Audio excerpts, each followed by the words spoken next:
O tema do meu programa de hoje vai ser Lúcifer. Quem é e onde está? Boa noite para quem é de noite e bom dia para quem é de dia. Eu sou João Batista, pesquisador bíblico, ufólogo, espiritualista e pesquisador da viagem no tempo. E nesta palestra, como eu já disse, eu vou tratar de um tema que é bastante polêmico. Muitas pessoas nem querem tratar desse tema, por receio. Mas o que eu vou tratar, a forma como eu vou tratar, é como está escrita na Bíblia, é como eu entendo que seria isto. Lúcifer era um anjo de luz que se rebelou contra Deus. E nós vamos ver também, segundo a Bíblia, verificar aonde ele está ou aonde ele pode estar. Bom, vamos ver inicialmente sobre a aparência de Lúcifer. A aparência atual dele, tomando um cuidado de separar a imagem cinematográfica criada pelos cineastas e criada também pelos religiosos no decorrer do tempo, né? Que foram atribuindo a ele uma forma um pouco diferente de um anjo de luz. Desculpe. Os cineastas sempre procuram algo que cause medo nas pessoas quando tratam deste assunto. Mas será que Lúcifer tem mesmo esta aparência? Aparência de um bode com chifres, vermelho, pegando fogo? É um pouco estranho. Anjos são espíritos de luz. Lúcifer já foi um espírito de luz. Portanto, ele estava muito próximo de Deus. Ele pode assumir, ou seja, os espíritos podem assumir qualquer aparência que queiram, tanto a aparência de um anjo de luz ou algo muito diferente daquilo que nós costumamos ver. Ainda hoje, se ele quiser, ele pode assumir a forma que ele tinha antes de se rebelar contra Deus. Nós vamos verificar o termo se rebelar contra Deus um pouco mais à frente. Nós vamos continuar ainda com a forma, com a aparência dele.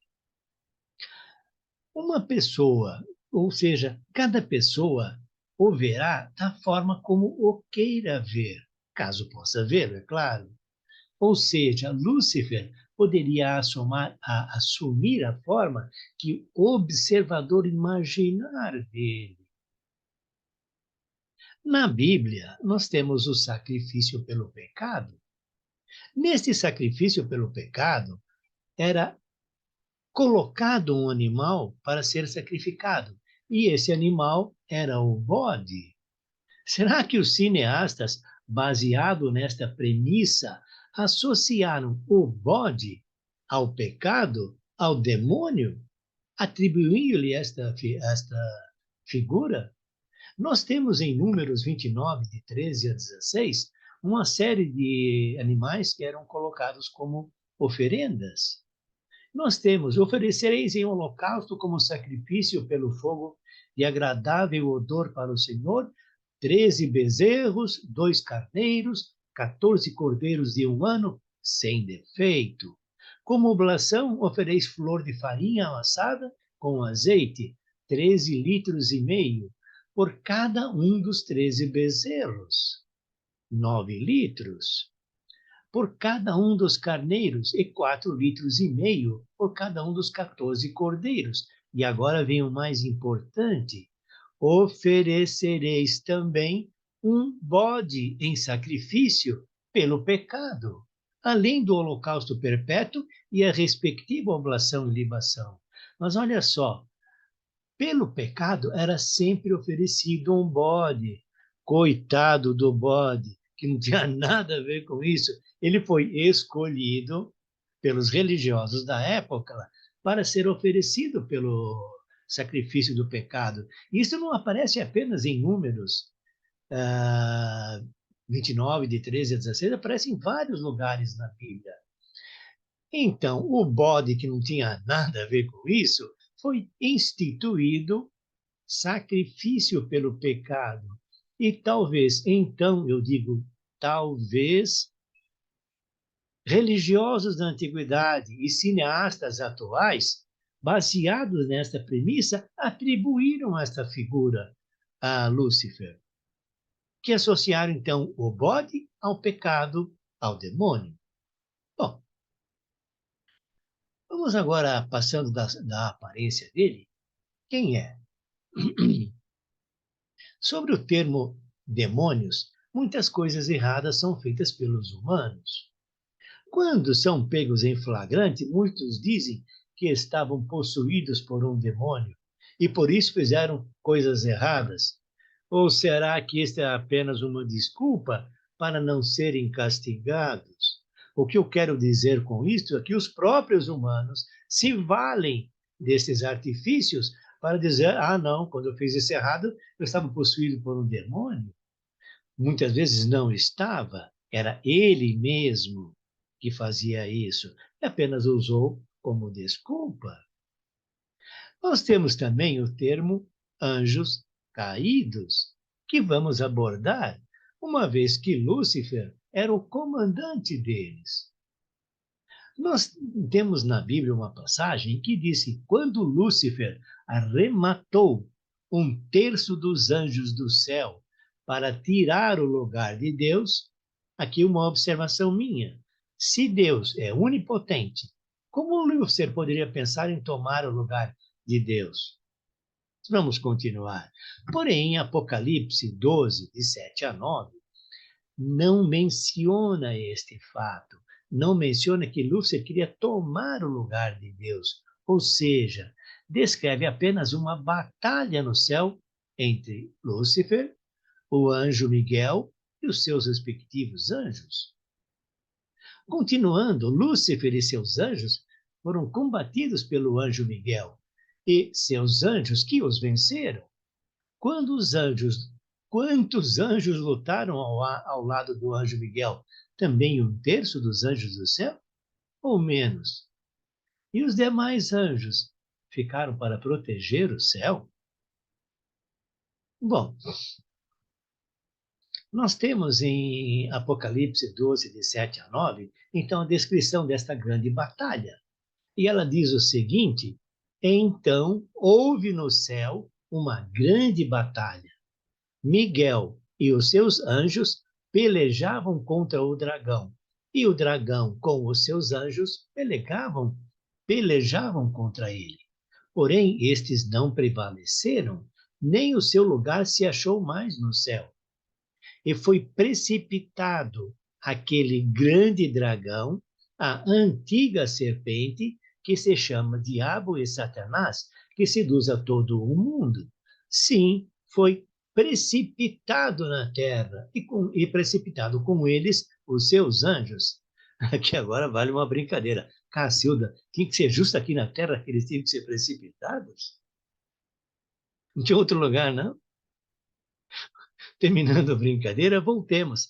Aqui não diz neste texto que ele queria tomar o lugar de Deus, mas descreve apenas uma batalha entre Miguel e Lúcifer e seus respectivos anjos. Nós temos a mesma descritiva em várias Bíblias. Eu li várias Bíblias para verificar se havia em alguma delas o termo que Lúcifer queria tomar o lugar de Deus, mas em nenhuma delas eu encontrei isto. Nós temos inclusive na Bíblia de Jerusalém que diz desculpe a minha pronúncia, tá? Então se entablou uma batalha en el cielo. Miguel e seus anjos combatieron com el dragón. Também el dragão e seus anjos combateram.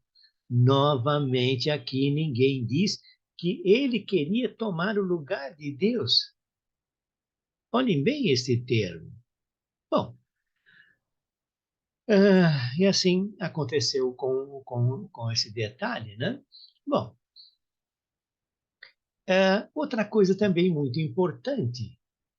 Nós temos na Bíblia que Deus é o Senhor de tudo e de todos, incluindo os espíritos malignos, e que todos eles respondem a Deus.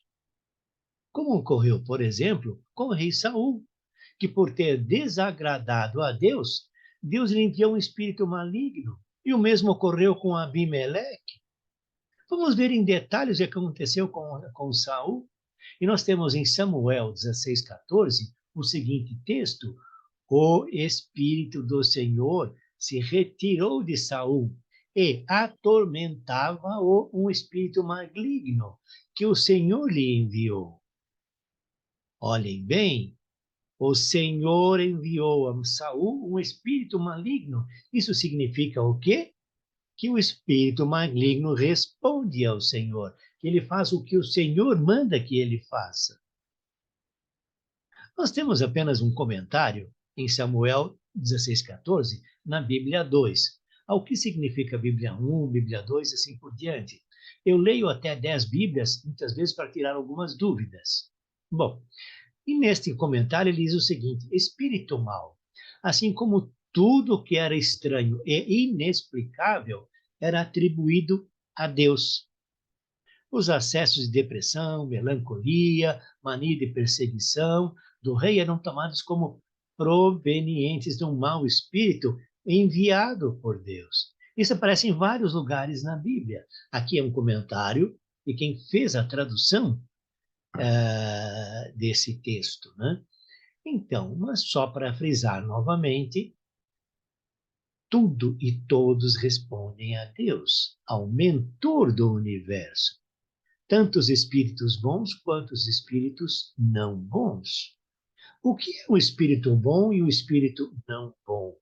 Um espírito bom, um espírito de luz, é um espírito evoluído, e um espírito não bom é um espírito em evolução que vai ser, num determinado momento, um espírito de luz. Como nós, como o nosso espírito, que estamos aqui para evoluir, um dia lá na frente, nós também vamos ser espíritos de luz. Todos tendem à luz. Bom, eu comentei então a aparência e quem é. Agora, nós temos umas referências bíblicas. E eu vou começar aqui num detalhe que diz o seguinte: Satanás foi lançado na terra com seus anjos. Como eu já disse em tom de brincadeira, justo aqui. Ai, ai. E nós temos em Apocalipse 12:9 que diz o seguinte texto: e foi precipitado aquele grande dragão, aquela serpente antiga, que se chama o Diabo e Satanás, que seduz a todo mundo. Sim, foi precipitado na terra e precipitado com ele os seus anjos. Então, aqui diz que onde poderia estar agora Lúcifer? Na terra, com todos os seus anjos. Porém, nós temos um outro texto em Judas 1:6, que diz o seguinte: os anjos que não guardam o seu principado os tem reservado com cadeias eternas em trevas para o dia do juízo, do grande dia. Ou seja, estão em cadeias eternas até o dia do juízo e não estão livres para fazer o que quiserem. E nós temos isto em Judas 1:6, que diz o seguinte, como eu já comentei agora: e os anjos que não guardaram o seu principado, mas desampararam o seu domicílio, os têm reservados com cadeias eternas em trevas para o juízo do grande dia. Então, espera um pouquinho. Num termo da Bíblia, diz que ele e seus anjos foram precipitados na terra. Num outro texto, em Judas 1:6, diz que os que não guardaram o seu principado foram guardados em cadeias até o dia do juízo, não podendo sair de lá. Nós temos também em Apocalipse 21:2 que um anjo tinha as chaves do abismo e tomou o dragão e a serpente antiga, que é o diabo e Satanás, e o amarrou por 1000 anos. Porém, 1000 anos a partir de qual data? E quando ocorreu isto? Ou quando vai ocorrer isto. E nós temos na íntegra o texto em Apocalipse 21 e 2. Eu vi descer do céu um anjo que tinha a chave do abismo e uma grande cadeia na sua mão. E ele tomou o dragão, a serpente antiga, que é o diabo, Satanás, e o amarrou por 1000 anos. Voltando à minha pergunta, 1000 anos a partir de quando? 1000 anos atrás?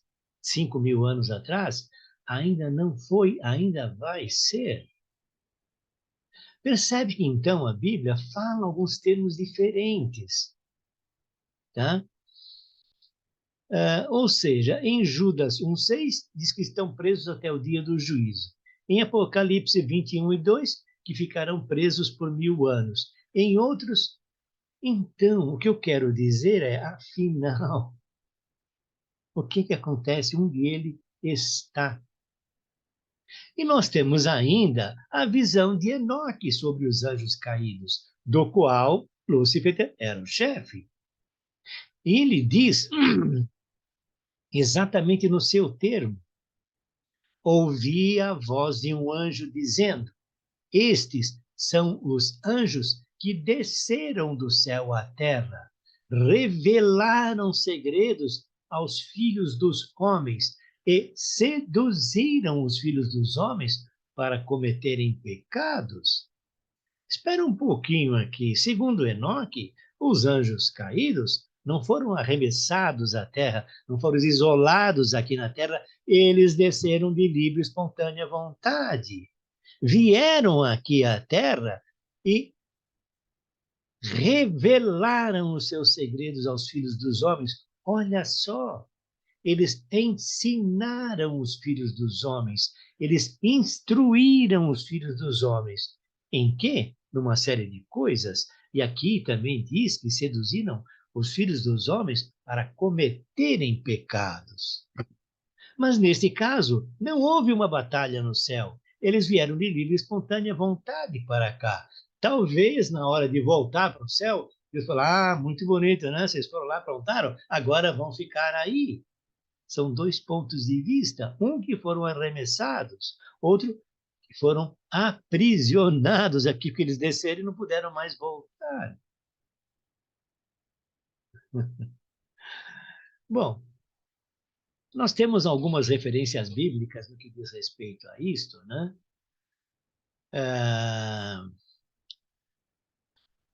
O diabo também possui anjos, é claro, ele possui 1/3 dos anjos. Nós temos em Mateus 25:41 que diz: depois dirá aos da esquerda: afastai-vos de mim, malditos, para o fogo eterno, preparado para o diabo e seus anjos. O que é o fogo eterno? Por um acaso o fogo eterno é o Gena? É o lixão que ficava dos lados da cidade, onde eram jogados o lixo, e também os malfeitores que eram crucificados e que eram os criminosos, onde eram jogados simplesmente lá? Será que este é o Gena, onde ele vai queimar pelo fogo eterno? Mas isso eu já falei num outro detalhe, e se os senhores querem comentar, verificar sobre, verifiquem nas minhas palestras anteriores sobre o Gena. Bom, como Satanás foi precipitado das alturas com os seus anjos, nós temos em Enoque 29, 3 e 4 o seguinte texto: e um dos anjos, tendo saído de sua hierarquia e se desviado para uma hierarquia abaixo da sua, concebeu um pensamento impossível, colocar o seu trono acima das nuvens que se encontra sobre a terra, para que o seu poder se igualasse ao meu. Precipitei-o do alto com seus anjos, ele pôs-se a voar por cima do abismo continuamente. É uma outra passagem de Enoque. E aqui diz que ele foi precipitado do alto com os seus anjos. E aqui diz que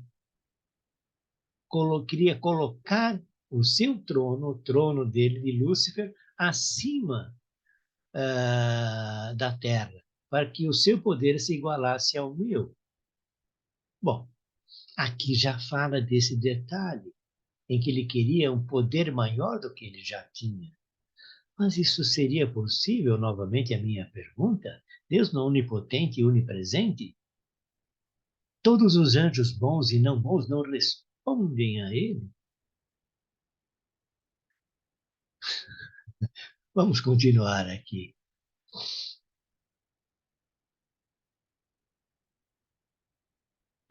É, eu já falei sobre o espírito de Saul, ah, falei também sobre Abimeleque. Agora eu vou comentar o texto onde está escrito em Abimeleque, em Josias 9:23, que diz: Deus enviou um mau espírito e semeou a discórdia entre Abimeleque e os cidadãos de Siquém, que se rebelaram contra ele, contra Abimeleque. Então, mais uma vez, Deus enviou um mau espírito para semear a discórdia entre Abimeleque e aí os cidadãos de Siquém. Isso caracteriza mais uma vez que tudo depende de Deus, tudo responde a Deus. Olha, é complicado. Agora, vamos apenas a um pequeno comentário. Até o século V a.C., mais ou menos, tudo o que acontecia de correto ou de não correto era atribuído a Deus. Se era um benefício, Deus tinha feito um benefício àquelas pessoas ou àquela cidade. Se alguma coisa dava errada, era um castigo de Deus. Porém, a partir desse tempo, a partir do século V até o século III, eles começaram a atribuir o que era errado a alguém que fazia coisas erradas. E aí então começou-se a atribuir a contradição ao anjo, que seria o demônio, que só faz coisas erradas. Isso foi criado pelos religiosos daquela época, a partir do século V. E daí para frente, então, começou-se a ter o efeito demônio. Ou seja, tudo que é certo provém de Deus, tudo que é errado provém do demônio. Bom, com isto, eu deixo essa pergunta aos senhores e às senhoras. É uma coisa muito importante. Não acreditem em mim. Busquem a verdade. Procurem. Por quê? Porque quem procura, acha. Vejam se o que eu disse está ou não escrito na Bíblia, se ele está ou não escrito no pensamento dos senhores e das senhoras. Bom, com isto eu termino a minha palestra. Que Deus abençoe a todos e a todas. Namastê. Eu sou João Batista. Ah, não se esqueçam de clicar naquele breguetinho do gostei para que nós possamos continuar com os nossos programas. Namastê.